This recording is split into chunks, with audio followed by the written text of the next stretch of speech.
I'm not sure if I'm even going to put a Christmas intro onto this video because I can imagine with all of the things that I have to say about this movie, this is going to be a very long video. So I'm just going to start it off.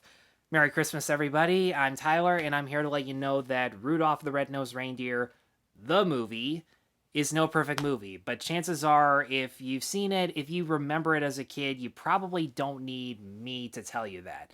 Now, a show of hands. How many of you watched this on YTV, Nickelodeon, or whatever other channels you guys have in the States or in England? Okay, now keep your hands up if you thought that this was just a TV movie as you were growing up. Well, you would be wrong. In 1998, GoodTimes Entertainment, the studio that brought you such masterpieces like Aladdin, Pocahontas, and Ben-Hur with Charlton Heston. Yeah, you can't make that shit up. That seriously happened. Charlton Heston, what the fuck were you thinking? Anyways, Good Times Entertainment put out this movie, somehow made it into theaters, probably because of the amount of famous actors that were in it. It cost $10 million to make. It made 100,000. There are movies released during the pandemic that have made a shit ton more than this. Empty Man and Let Him Go have made more money than this did.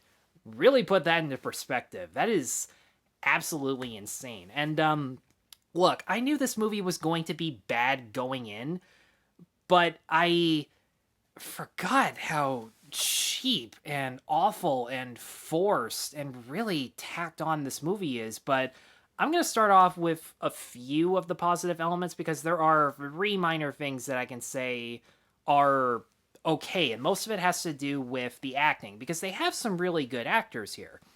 Eric Idle is basically Timon in this movie because there is a bit of a Timon and Pumbaa thing. Not a huge one because these two characters barely interact with each other, but Eric Idle, from an acting perspective, is actually not bad as this Timon style silver fox who likes to act as a tough guy but is really insecure and insensitive, and he has this very thick Bronx accent that, honestly, if I didn't know it was him going in, I wouldn't have even guessed, because Eric Idle has a very recognizable voice just listening to him on his own. And I'd say without spoiling anything, but chances are you guys aren't going to watch it anyways, he's the one character that has a consistent character arc, which is just him summoning up the courage to help people that have helped him in the past. Let's see. The second one is that even though this movie is kind of sort of a knockoff of the Rankin Bass Rudolph, considering this is from a mockbuster studio, there is one thing that this movie does better than the original special, and that is portray Santa Claus as a jolly, upstanding citizen. Because, really, go back and watch the stop-motion special. Santa is actually kind of a dick. I mean, he's incredibly mean-spirited to Mrs. Claus, and he actually recommends to Rudolph's parents, hey, you might want to cover up that nose. People aren't going to be understanding. I could do something about it because I'm Santa Claus, I'm holly and jolly, and for some reason my elves and other reindeer aren't, which is one thing that really doesn't hold up about the book or the song, other than the fact that we don't know any of the reindeers' names other than Rudolph, because Rudolph is the only reindeer that anybody knows, and I'll get more into that later, trust me. But they got John Goodman to play Santa, which, that alone is a really good idea. And even though he's a little too corny to take seriously, for the most part, his big, boisterous line deliveries that you would expect from John Goodman still portray Santa as being the type of Santa that you would want to see in a movie like this. And the last thing I will mention, I was really scared about this going in because she was the main aspect of this movie that I remembered growing up. Whoopi Goldberg as the villain Stormella, because Whoopi Goldberg's Christmas movies have, they've never really been all that stellar, but I am happy to say that she is one of the better aspects of this movie. As a villain, she's semi-intimidating, and she has a decent enough motive. I mean, she's constantly pointing out that the only reason she's a threat to the heroes is because they keep trespassing on her property, so she actually has valid reasons to go after them. It makes the heroes look unbelievably stupid, something that I will also go into more detail on, but Yeah, she has an identifiable motive, but she's still evil because deep down she's just looking for a reason to cause trouble to people. Problem with her being in the movie is that she's actually not in the movie all that much. A half hour goes by and you don't even hear her name. She doesn't do anything in her own spare time other than waiting for people to trespass on her property because allegedly her bridge or something is the only way that Santa can get out of the North Pole, even though earlier on in the movie there's a montage set to Paul McCartney's Wonderful Christmas Time where he goes off another hill and obviously comes back because it's only a half hour into the movie. And oh man, I knew this was going to be bad, but the truth is I had everything that I could have needed for a review like this 20 minutes into the movie. But I kept watching anyways because fairness, I guess. But wow, this movie is absolutely proof that the stop motion special got really lucky with the product that they had. I mean, for starters, this movie is unbelievably cheap in its animation. It's the type of animated movie where characters don't move around unless they're the ones speaking. Otherwise, if they're not speaking, they're sitting unbearably still with very stilted, creepy-looking expressions that do absolutely nothing unless they blink once or twice. Expressions that are shot in super close detail, like characters are up to here in certain close-ups for absolutely no reason, and it absolutely looks freaky. Rudolph's mom has huge eyeballs and irises for absolutely no reason, and I don't understand why.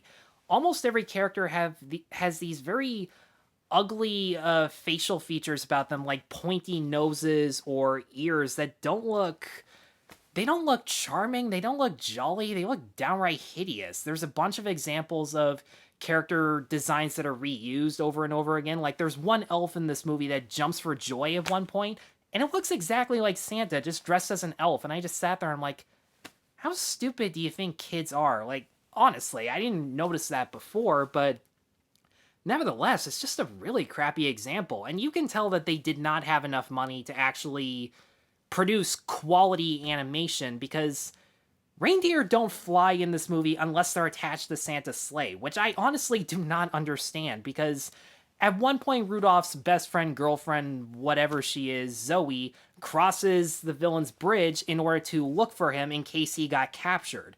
And when she does get captured, it's because she didn't take off and fly, even though she's a fucking reindeer. It makes absolutely no sense. Hell, the climax is them trying to get out of this mountain or whatever, but there's this huge chasm, and I'm just sitting there, and I'm like, have them ride on your back, fly away. How hard is that? Hell, the full disclosure, I'm gonna get into some spoilers because honestly, you either have seen this movie and grew up realizing how bad it was, or you haven't seen it and you're gonna watch based on how bad my thoughts are on with this movie.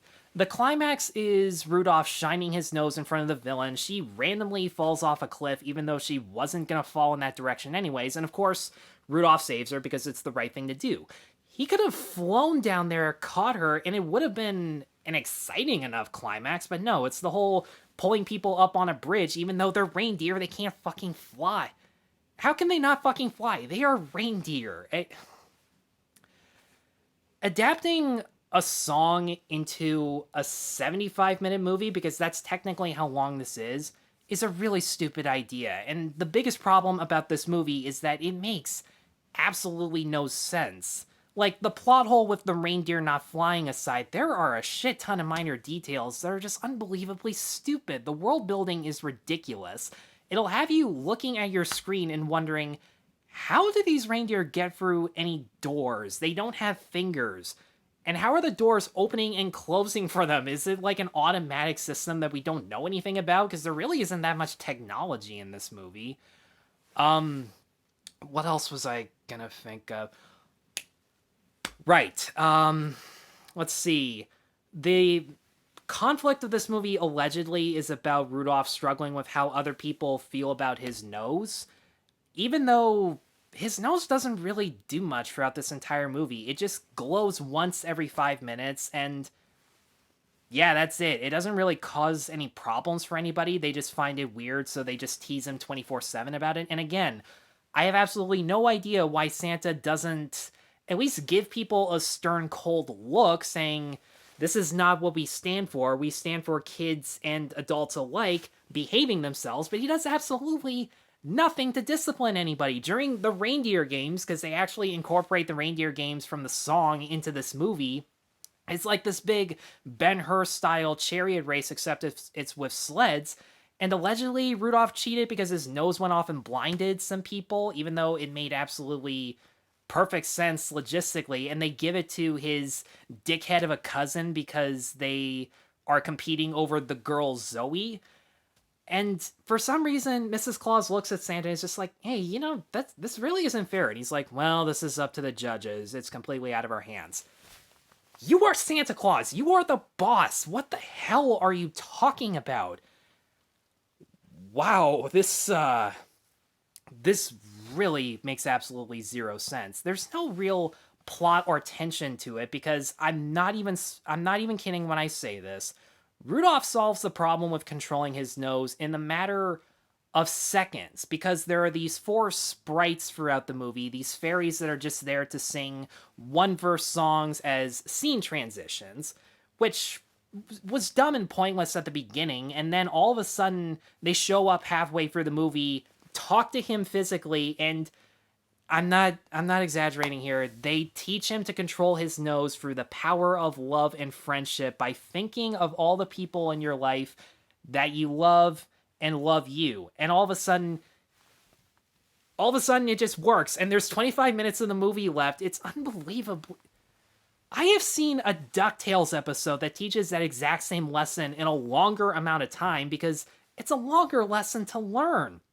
If you guys know how much I love DuckTales, you know for a fact I'm talking about a Lena episode, the one where she finally controls her powers with Magica's help.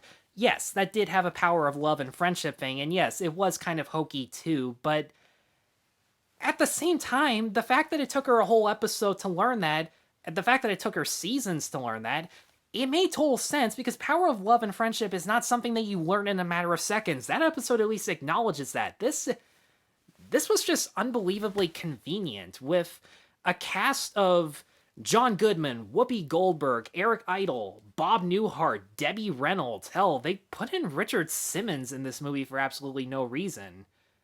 Which is a shame, because I would have loved to have seen Richard Simmons teach Santa how to jet ski, if you know what I mean. But, yeah, John Goodman as Santa gets the most out of it. Whoopi Goldberg, as I said before, isn't in the movie enough to really be a threat, let alone be that interesting of a villain. Debbie Reynolds plays 3 characters throughout this entire movie. She plays Mrs. Claus, she plays Rudolph's mom, and she plays a teacher in one scene.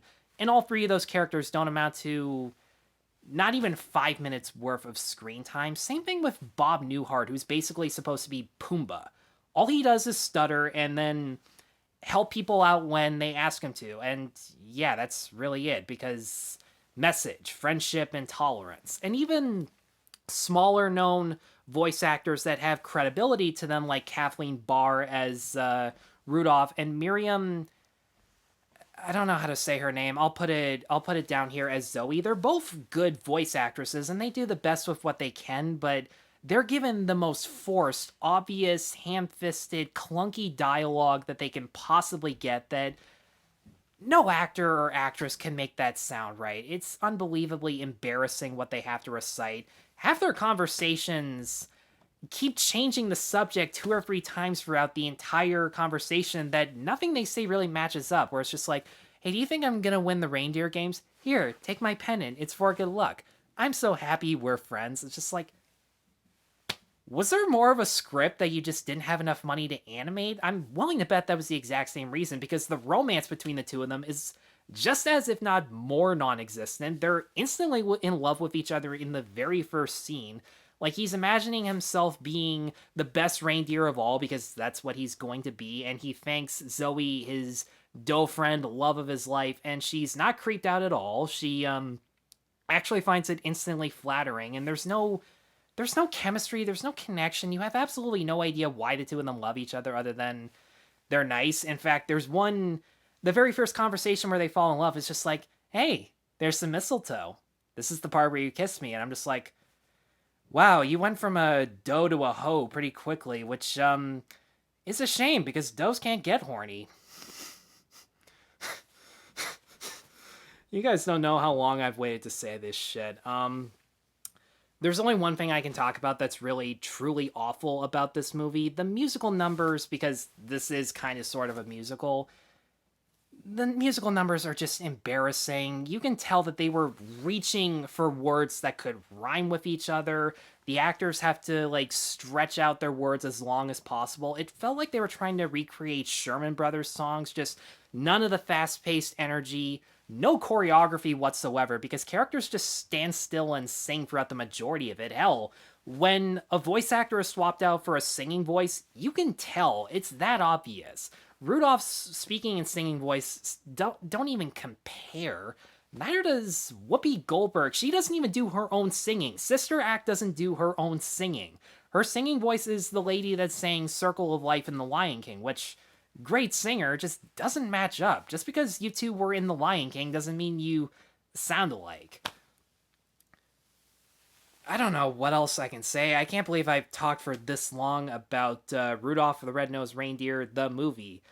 All I can say is that, look, the Rankin-Bass Rudolph is not one of my favorite stop-motion specials. The animation hasn't held up. The characters are a little more mean-spirited or forgettable than I remember, but the songs were decent, and Burl Ives was a nice narrator, and it fits the Rankin-Bass formula of friendship and tolerance a hell of a lot better than this movie ever would. I can't even remember why I liked it as a kid anymore. Oh, and I almost forgot. They sing Rudolph the Red-Nosed Reindeer like 4 times throughout this movie. The sprite starts singing, and then they stop with, "You recall the most famous reindeer of all." And then a separate singer sings the exact same song, but in full, in a country jazz fusion that did not work whatsoever. And that exact same country jazz fusion that plays during the opening credits plays for the end credits too, along with a full version of the sprite version of Rudolph that's sung by the entire cast at the very end. It just... Fuck this movie. I'm gonna give Rudolph the Red-Nosed Reindeer, the movie, a 1 out of 5. I had my material for this 20 minutes in, and I kept watching anyways, probably because I was bored, but... Hey, you guys say movie critics aren't fair. I don't know why I was fair about this. I don't even get paid for this shit. That's how depressing it is. Thank you as always for watching, guys. Let me know in the comments below if you still have some nostalgia over this movie. It would make total sense. I'm totally fine with that. Just let me know in the comments below. Be sure to stay tuned for more reviews, and be sure to like and subscribe. Take care.